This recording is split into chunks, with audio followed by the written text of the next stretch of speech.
Hi there. Thanks for choosing Aero Weight and Balance, my aircraft weight and balance calculator app. This video is the first of 3 videos that will show you how to use the app. In this video, we're going to give you an overview of how the app works, and we'll show you some of its functions.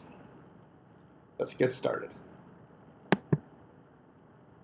When you first open the app, this is pretty much how it looks. We have no aircraft data saved yet. We have a number of controls, and the place here where the aircraft weight and balance calculations will be are blank. What we're going to do in this video is we're going to create some aircraft data. Aero Weight and Balance has utility to create sample data in the form of an example of Cessna 172 aircraft. So we're going to do that, do some weight and balance calculations, and plan a trip. At the top left is the menu button, our main entrance into the app. We have a graphic button on the right that currently is unavailable. Some more controls on the bottom, also unavailable. And a help button. Most views have a help button to help you out with the controls in that view, tell you what it does and how to use it. And you see there's quite a bit of useful information here. One thing of note with Aero Weight and Balance is it stores data in 2 parts. Aircraft type data and aircraft data. Aircraft type data that contains all the information that's common to all aircraft of a particular type. So all Cessna 152 will have one seat station, one cargo station. It will have a set performance data information and so on. Aircraft is what's unique to your aircraft of a type. So your particular Cessna 152 will weigh a certain amount and it will have a certain balance figure. Aircraft will link to aircraft types. So aircraft, everything that's unique to your aircraft. Aircraft type, everything that's common to all aircraft of that type. Alright, let's go have a look. Like I said, we're going to plan a bit of a trip, and we'll start with the menu section to do so. We see here when we open the menu we have a number of choices. There's an aircraft data section and a utility section. We'll take a look at the utility a little later on. For now we'll look at aircraft data. The top line here is gray unavailable. It's where we select which of our saved aircraft we want to be looking at for today. Currently, because there's no data saved, it's unavailable. We can create aircraft or aircraft type data here, and we can see currently there's none saved. We can also create an example aircraft. This is the sample data I was telling you about, and it's an example 172. So we'll select that, and we see we have an aircraft created, an aircraft type, it's our example Skyhawk, and we see it's been selected for display. We go back to the main interface, we see what now looks like a pretty standard weight and balance calculation. We have the basic aircraft data for our example 172, various stations in there, and some weight. At the bottom is the takeoff weight calculation, giving us the weight, arm, and total moment value. If your aircraft is more complex and utilizes a maximum 0 fuel weight and maximum landing weight, there's utility to put that in the bottom as well. We tap on the graphic button, we see that our takeoff weight is plotted in our graph, and it's right now within the envelope of our Cessna 172. You see utility category outlined here. We have some information about our weight and balance calculations. Currently it's just showing us a little over 400 pounds available to max takeoff weight. If you so desire, you can also change to metric. Alright, so let's plan a trip. My wife and I, we're going to take a little long weekend away, and so we're going to plan the weight and balance for that, make sure it's all cool that we can do so. So I'm going to go ahead and tap on the crew seat station entry and put our combined weight in there. And we'll go ahead and accept that. You see our weight is in here. We're going to have some baggage, so we'll go ahead and select the baggage station. One thing of note here, we have a little alert telling us about the maximum station weight 120 pounds. Currently we're under that. Aero weight and balance allows you to set a maximum station weight for each station when you're configuring your aircraft.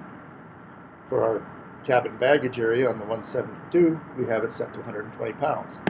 If we try to exceed that, we see that the note now is highlighted in red, and it tells us we're above the maximum that we have set.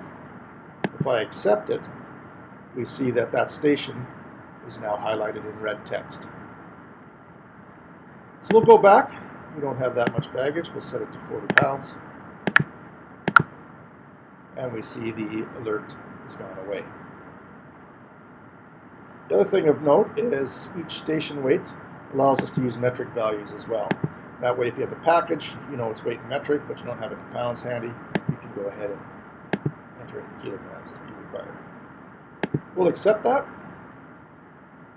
We'll take a look at our weight and balance calculations. We see the takeoff weight is well within the envelope of the Cessna 172 outside the utility. Good enough.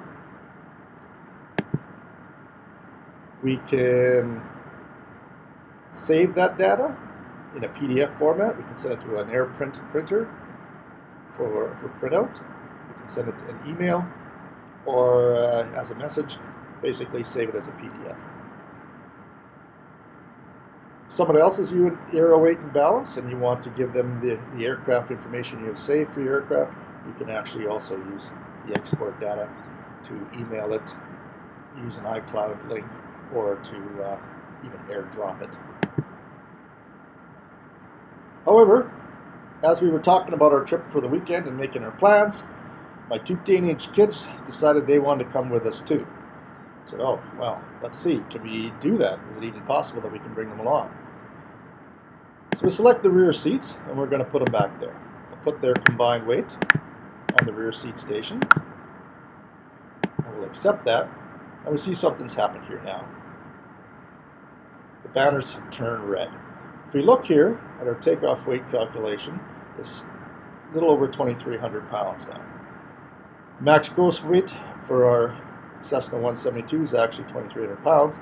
Because we're over that, that's why the calculation banner on the bottom here has turned into red to warn us so. If there are other calculations, maximum zero fuel weight, maximum landing weight, we'll see in other videos, if any of those are over their limits, they will also come in red. Anytime a calculation turns, gives us a warning, the main banner will give us that same warning. And if we look at the graphic, we see our takeoff weight is actually above the 2,300 outside the envelope of our 172. We also have some warnings up here. So what do we do? Well, with the Cessna 172, we can reduce the amount of fuel in the tank and save some weight that way. How much can we reduce it by? Well, let's look. We have a fuel estimate utility. This will, for weight and balance purposes, give us an idea as to how much fuel we need for a trip to decide if it's even possible. Can we tell the kids they can come along, or do they have to stay home on their own for the weekend? One thing of note is this utility, it's not intended to replace flight planning and is not able to do so. So you'll still have to do proper flight planning. All we get is a simple distance, rate, time calculation to our destination to see if we can do a particular trip or not. So let's go and look at what we have here. When you create aircraft data, you can also create performance data, cruise speed, climb speed, gallons per hour use in those flight phases, and a rate of climb. And using all those, plus the information we put in here,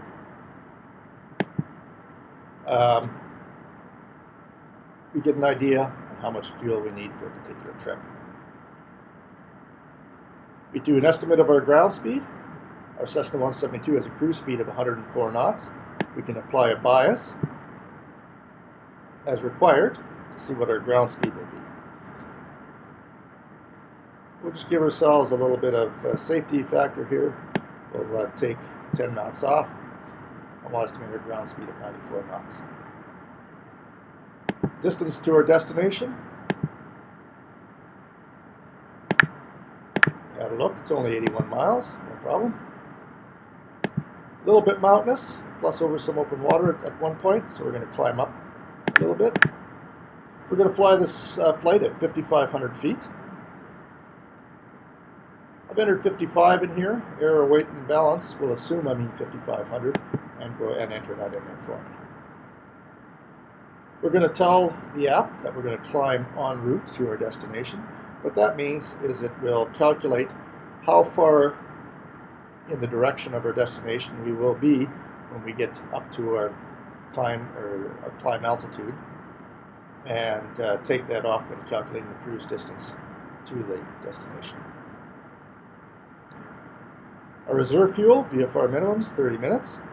If we decide we're going to be flying at night, we can select night operations, and we see it's changed to 45 minutes. That doesn't preclude us from putting any value in here we want. If you'd like to use a slightly higher reserve fuel figure, we can do so still. If we're going to do IFR operations, you see we have another set of input fields where we can put information, the same information for our trip from the destination to our IFR alternate. Plus we have a time for an IFR approach built in that'll add to the fuel use of your fuel to the destination and for your alternate information and flight plan. So we're going to go ahead and make this a VFR trip. We'll stick with night or daylight operations, and we see our reserve fuel's back down there in 30 minutes. And once we've done all this, we look to our calculations and we see the fuel required to get to our destination will be almost 8 gallons, and a little over 11 gallons required for the flight plan total. Essentially, that's our fuel to the destination plus the reserve. If it was an IFR flight, it would also include flight time required to get to the destination or to the alternate. This little magnifying glass will amplify some of that information for us. And we see that in our climbing en route. By the time we get to 5,500 feet, we'll be 22 miles on our way. Used about 13 minutes and a little over 2 gallons. That'll leave us 59 miles to cruise to the destination for about 37 minutes, 4.5 gallons. There's some totals calculated here and a couple of useful calculations below that. So I'm happy with that. That's our fuel. So let's go ahead and load those fuel figures into the weight and balance calculator. And you see now we have 3 choices. We can set the exact amount of fuel that we need, 11.4 gallons. We can round it up to the nearest 10, which is what I'll do. Or we can set to a maximum fuel load. Alright, so let's go call it 20 gallons and we'll round up to the nearest 10. We can go ahead and dismiss that. And you see now our 20 gallons is going to weigh 120 pounds. We take a look at that. And we see 20 gallons. Now with the Cessna 172, if you have flown it before, you will know that the gauges make it pretty hard to actually set 20 gallons in there. Typically what you do is you have a dipstick, you set a quarter tank, half tank, and so on. So if we want to dip it for half a gallon, we can actually change that, enter our fuel value here if we want. Or we can enter it as the weight value as well. So we'll go ahead and accept 19 gallons now, and we'll take a look. Our calculations are back in the green. We're below the 2300 here, so our red warning has gone away. We look at our graphic and we see our takeoff weight is within the takeoff weight and balance envelope of our Cessna 172. So it turns out the kids can come down on their weekend getaway after all. Darn it. Well, that's the app, and that's a basic overview of the type of thing you can do. I hope it works out great for you, and once again, thanks for choosing my app.